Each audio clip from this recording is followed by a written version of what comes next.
And welcome in live. We're just off the first tee in a little practice area here at beautiful Warwick Hills Golf and Country Club. And I'm with the great Tony Paul, Detroit News, golf aficionado. Beautiful day, Tony. Beautiful that the Champions Tour is back, and beautiful that it's in Michigan. Yeah, it's a fantastic day out here. It's a surreal scene. I mean, normally a lot of people out here and, fans and stuff, even early in the week with the Pro-Ams going on. But a little quieter than I'm used to up here at Warwick Hills. But, they are back. The players all seem pretty excited to get going again. And, Friday through Sunday up at Warwick Hills, the Champions Tour is the latest golf tour to get back in action. Yeah, we just saw our good friend Tom Gillis, who happened to have a couple extra pair of shoes for us, by the way. Very nice of him. But, you got guys like Tom Gillis. We talked with Jim Furyk earlier, a Champions Tour rookie. Earlier today, I took a picture of two guys chipping out of the sand. Two major winners, Mark O'Mara, Jim Furyk. It really is cool, I think, Tony. I mean, golf is a great game, for fans, obviously not here this year, but just to connect with them. But to see some of these former PGA Tour stalwarts continuing on the Champions Tour, you walk 5 feet, you run into a major winner. That's a pretty cool thing, isn't it? Yeah, it is. And I grew up in Grand Rapids, going to the old Oldsmobile. Was it the fifth, the bank one, whatever it was called. I can't remember what bank it was, but the old Champions Tour event out at Egypt Valley in Grand Rapids, and it was always kind of cool to go watch because it was a bunch of guys that you grew up watching, or were you idolized or whatever, like the Lee Trevinos and even the Nicklases and Palmers, who kind of got this Champions Tour 50 and older circuit started back in the day. Chichi Rodriguez, all those guys, and it just progresses. I mean, it's you see guys out here, like you said, major winners. And we saw Jim Furyk, Corey Pavin, Mark O'Mara, Lee Jansen's in the field. Rocco Mediate had that great match with Tiger Woods at the U.S. Open at Torrey Pines, I believe. So, it's just kind of a neat thing.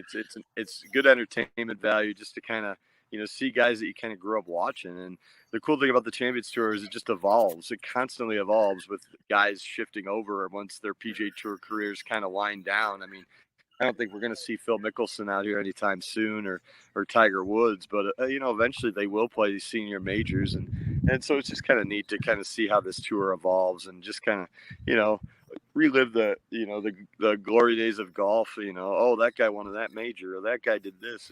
It's just kind of fun. We're going to hear from Jim Furyk, the Champions Tour rookie, in just a minute here. But, Tony, you talked with Furyk about the state of the game of golf earlier today. And obviously we know where it's at on the Champions level, where you got guys that are 50 and above. I mean, the Bernhard Langer is 62. He looks like he's going to break the record for most wins on the Champions Tour. Hiller wins record that has stood for a while. We mentioned Mike Ware, obviously a Champions Tour rookie. But when you look at the state of golf in general, obviously going to the PGA Tour as well, you've covered this sport for a very long time. Where do you think we're at, and what do you think of Furyk's comments about where the state of the game of golf is right now? Well, I asked Furyk about that because he still plays regularly on the PGA Tour, and that's kind of why I asked, because I follow golf really closely, and Tiger Woods' run back in the day was amazing. Jack Nicklaus's run, of course, was amazing, and there's always been those, every era of golf, there's always been the 12 guys that dominated an era. And I've just found this era, this time, to be different in that there's just so many young studs on the PGA Tour. And so that's kind of why I asked Furyk of what he makes of the young talent compared to the eras prior. And he kind of said what I kind of believe, which is there's more of them. There's just, right out of college, he told us that right out of college, when he got out of college, the goal was just to make it hard. Nowadays, you got so many guys coming out of college that they're winning right away. You saw it last year. Colin Morikawa has 2 wins more than he has missed cuts. He only has 1 missed cut. You saw it with Matthew Wolff, 1 PM Open last year with that amazing eagle to beat Bryson DeChambeau. DeChambeau's another guy. You saw the Rocket. He's become the star of golf in a way. Victor Hovland won a tournament. These guys are just right out of college. So, and then that's to say nothing of the Jordan Spieth and the Justin Thomases and the John Rahms and all these guys. So, state of the game, I think, is really, really strong. And Furyk kind of echoed that. And more guys. And he attributed a lot to training. But Gillis had an interesting comment when we were talking to him on the show yesterday, because I asked him the same question, and he said that it's all because of Tiger Woods, because these guys all grew up watching Tiger Woods and getting into the game, and so now you're seeing the results. Yeah, Tiger Woods boom on the tour. You're seeing these guys grew up at 5, 6, 7 years old watching him, and now they're making so Gillis kind of attributes the young boom right now to that, and I think that's an excellent point. So I don't think golf has been stronger than it is at a depth perspective. Obviously, the Tiger Woods run was amazing, and he had his guys, that he would go back and forth with, the Ernies, the VJs, the Phils, and stuff like that. But as far as the whole depth and totality of golf right now, it's pretty damn impressive. Yeah, and that's that space between number 1 in the world and number 150 in the world, and even on the Champions Tour, the top guys and the 50, 60, 70 guys, it's so thin because there is such a tremendous amount of talent. Let's take a look and check in with Jim Furyk a little while ago when he was holding court. Champions Tour rookie Jim Furyk, former major winner. I enjoyed it. I missed a lot of the guys. It's interesting being the new kid on the block instead of getting teased about being the old guy on the PGA Tour. So it's going to be a lot of fun. I'm looking forward to the transition in the next however long it takes, maybe the next year, maybe the next 2 years, to be a full-time PGA Tour Champions player. But I plan on playing a lot more out here, even this year in the fall. Jim, obviously crazy year, but it's great to have you guys look back. What did you do to keep busy when things started shutting down? I am the least handy person in the world, and so I tried to we were fixing up stuff around kind of a relatively new house that we've been in for a couple of years, and then I kind of got tired of that after a while. I did a lot of fishing. We live real close to the St. Johns River, so did a lot of fishing for a while, for about 6 weeks, and then I kind of realized that it was going to be maybe 6 weeks we were going to start playing again, so I kind of knocked the dust off the clubs, and in Florida we were able to play, so I got out and started playing and practicing quite a bit, and took my son to the golf course quite a bit. We played some golf, so just tried to. I like that, Tony. I like fishing. I mean, think about these guys that are used to playing, and they got some of them were able to get out there. We saw videos of Tiger Woods and Koepka and other guys trying to stay in shape and fishing and hiking and all that kind of stuff. I'm sure it was pretty good for them to kind of chill and take some time off.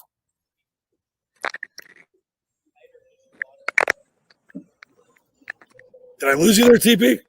Yeah, I didn't hear what you just said. I was saying, Furyk talking about fishing, and obviously no one expected a total shutdown of golf, but it's got to be good for some of these guys that are going at it nonstop, never really any time off to be able to spend time with the family, go fishing. I bet you're going to see some resurgent players on both tours. We've seen it already on the PGA Tour because they've had a little extra time off after that grind for years and years and years. Completely breaking up, man. Oh no! Let's try to get Tony back. We'll get Tony back. We'll try to get him reset here, but just want to give people a little shot here of a little practice area they got here. We can't really show any in competition stuff, which is per PGA Tour rules, but you got pros and their amateurs right there. Let's see, we got Tony back here. TP, are you back? TP, are you back? Are you back? Can you hear me? He's really about 15 yards from me. So, can you hear me, buddy? All right, we'll try him in a second. That's the one thing of doing it outside with Wi-Fi. That's not the strongest. But it is beautiful out here. And, of course, no fans. It is tough. But when you got guys like Vijay Singh and Bernard Langer and Mike Weir making his Champions Tour debut, KJ Choi, Fred Funk, we mentioned Jim Furyk. There's major winners all over the place here.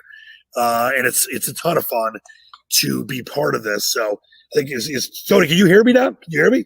Still can't hear me. All right, it's all right. We're almost done with this little John anyway. But, this will be on the Golf Channel. These are the kind of events that donate tons of money to charity. And, the Allied Challenge has done that for years now. And I know the Rocket Mortgage Classic, as Tony mentioned on the show last night with Tommy Gillis, they donated more money than last year. There were no ticket sales. So PGA, whether it's the Champions Tour, whether it's the regular tour, LPGA, all the different facets of golf in this country are just incredible right now. And it's been tough with sports being shut down. So to support events like this is incredible. And I know that it sucks the fans can't come out. They'll be back soon enough. And to know that there's pro-ams going on today and yesterday, that there's money being raised for charity, that these guys are out here having fun. Michigan's own Tom Gillis and others are coming out here to entertain at least the people watching this on TV. Just an awesome event. I can't wait for fans to get back as well. And it's been really nice seeing the guys out here and seeing them kind of hold court with the amateurs and do the best they can to interact with fans, even though there's not fans for the actual competition play. But Warwick Hills looks great. We actually play this course in a week from today, so I'll let you know how the pros and the AMs made it feel leading up to this. But I want to thank Tony Paul. Sorry about the issues with the Wi-Fi. We're out on the course, so it doesn't make it easy sometimes. But it's been great to be here. I want to thank all the people from the PGA Tour and Tom Sprouse as well that really helped us have a good, fun day out here. And hope everyone watches on the Golf Channel, and hope we get a win from our boy Tom Gillis, Michigan's own. So we will see you next time on the Task Force. We're live here on location from. Actually, I'm going to give Tony one more chance here. Tony, can you hear me now? Can you hear me now?